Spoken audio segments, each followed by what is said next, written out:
Hey, it's me again. All right, we're going to get started with your autobiography learning. So if you take a look here with me, I'm going to switch screens. Whoa, that looks kind of cool. So let's just throw you over to the side and start here with our autobiography introduction letter.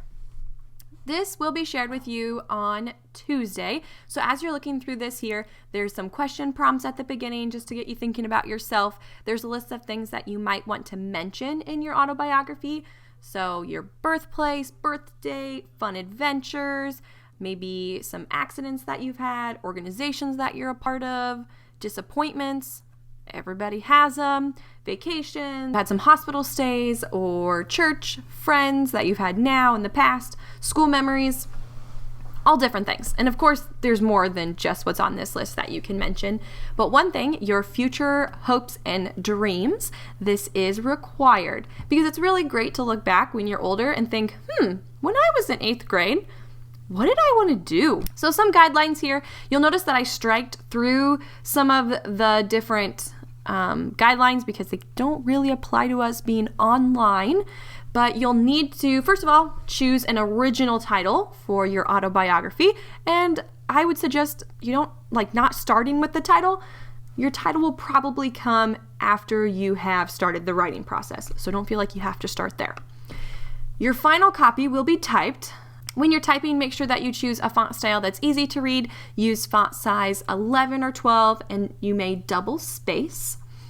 The goal length for writing is 3,000 words.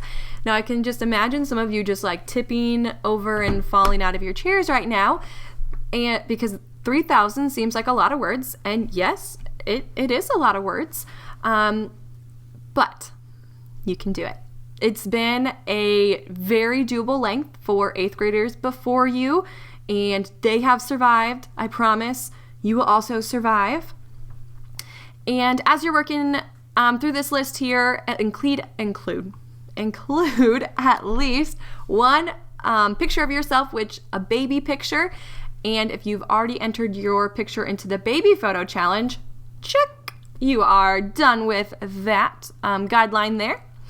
You can include more photos if you want to. Totally great. I love looking at pictures. However, it doesn't impact your grade the more photos that you have. Make sure that you're willing to put some time into this project. And what do we have right now? We have an ample amount of time at home.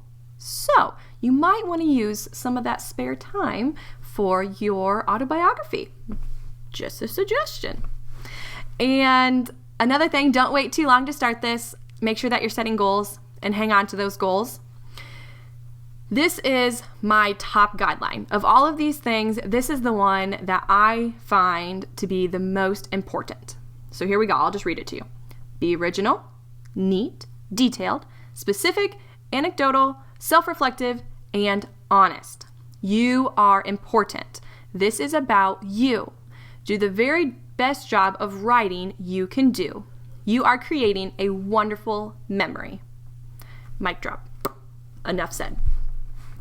And then lastly, I would suggest printing a copy for yourself because this is a memory that you really do want to hang on to. Even if you don't want to hang on to it, I have a strong feeling that your parents would like to hang on to it. Oh, and this is another very important note. I will be the only eyes looking at your autobiography unless you choose to share it with somebody else.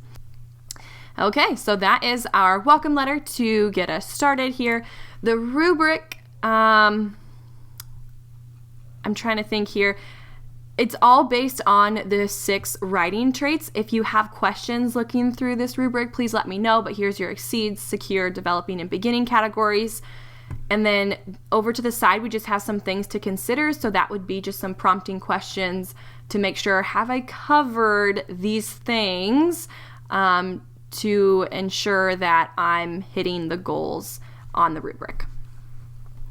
Okay, so that is where we're going to start with your autobiography, and then you'll move into the slideshow. So our slideshow presentation here, our learning targets are use the 5 steps of the writing process and use the 6 traits plus 1 writing traits of writing, and then basically what we're doing here is we are going to write your personal life story.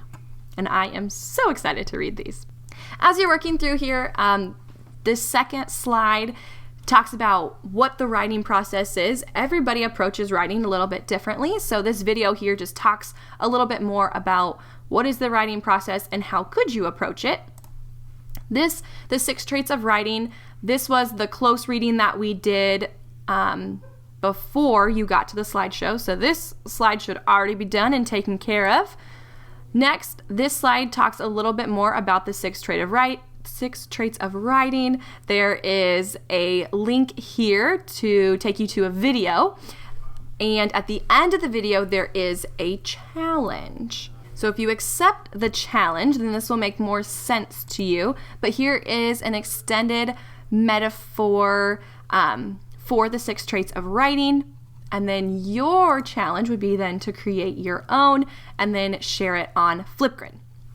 So that is what you would be doing on, let's see, Wednesday. And then Thursday, you're going to start the pre-writing. So for the pre-writing, this is slide 8. And to be honest, in truth, you really have been preparing for your autobiography the whole school year, because we have done several different personal narrative type writings that you'll see on actually slide number 12. When you're here, you are going to use this template. I guess people say it both ways. I'd probably say template rather than template.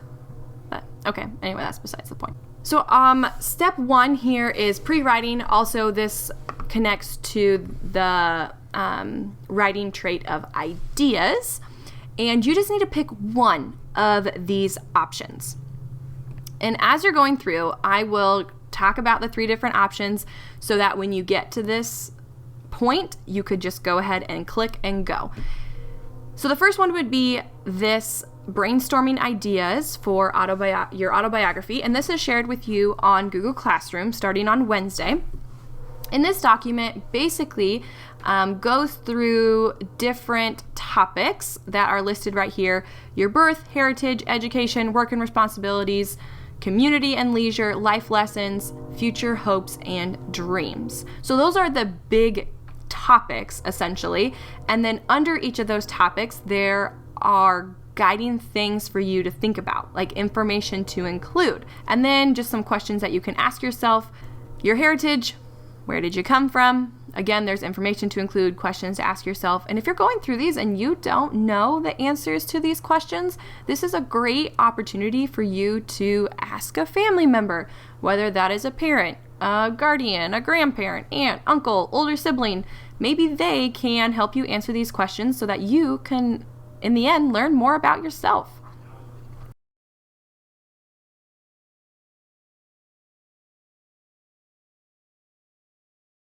So if this is a choice that you want to do, then you just fill out those questions and answers on here. Side note, you do not have to answer every single question because there are a lot. I get that. Answer what you can or what you think is most important.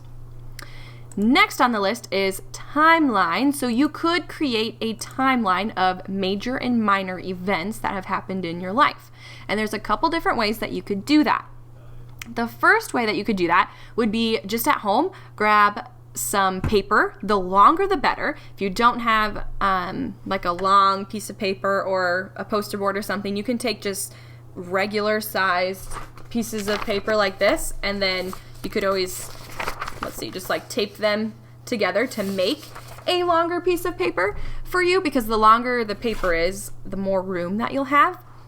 Because what you'll want to do is make a timeline, put different dates on there for the different years that you've been alive, and then mark down different events that have happened over time.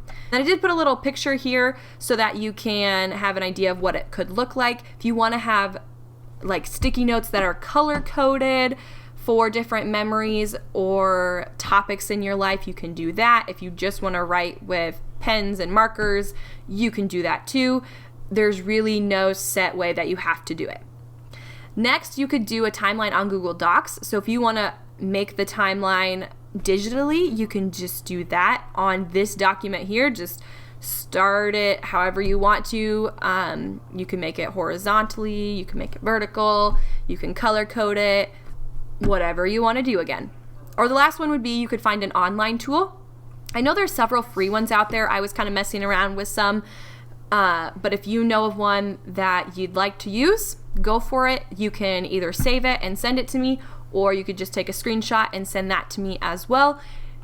And that would be creating your autobiography in the timeline form as a brainstorming topic.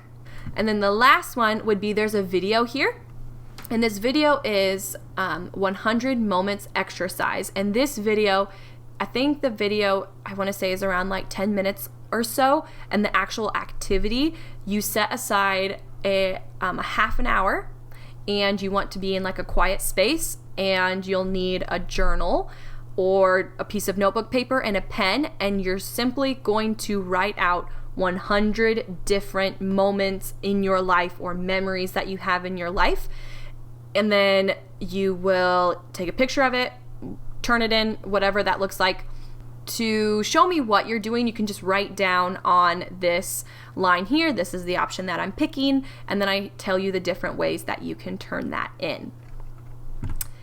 Okay, so that would cover slides 8 and 9, and that takes you through Thursday.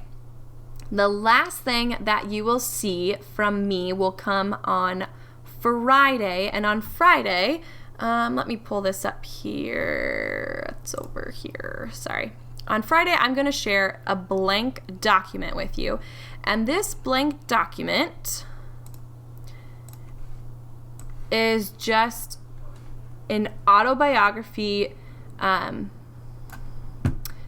blank template for you to write on. You can delete this and then just start writing. You can organize it later, you can change it up later, but I just want you to start typing. A lot of times I'll say, I just want you to get pencil to paper. Well, in this case, I just want you to get fingers to keys and start typing. One thing that I will mention, you can go ahead and look at slides 14 through 16. If you want to jump ahead a little bit, if you are curious about how to approach the organization piece, you can look ahead in those slides, but we are going to cover that later, so you don't have to work ahead by any means. But for those of you that want to get the whole picture and look ahead in the slideshow, I mean, it's there for you to do so. And that, honestly, 8th graders, pretty much covers... Oh yeah, back to the crazy slide. There we go.